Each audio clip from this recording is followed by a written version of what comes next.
Okay, welcome back mga scalper. Another technical analysis for BTC and wag na nga nating patagalin pa. Daily time frame is isang red candle. Nakakita tayo ng bagong key level kay BTC dahil karamihan sa mga altcoins, ganito yung pinapakita na chart.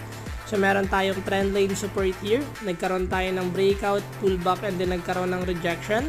Tingnan natin sa lower time frame para mas malinaw yung chart. So kung makikita natin, nagkaroon tayo ng trend line support and meron tayong trend line support na respected here. Confirm na mga week na to and then umakyat. But nung nag-break yung BTC is nagkaroon tayo ng pullback and nagkaroon ng rejection. Kung makikita nyo, meron na tayong lower high and another lower high. Lower low and another lower low. Confirm na we are on a downtrend momentum. So what we expect sa ganitong scenario, since na-break niya na yung trendline support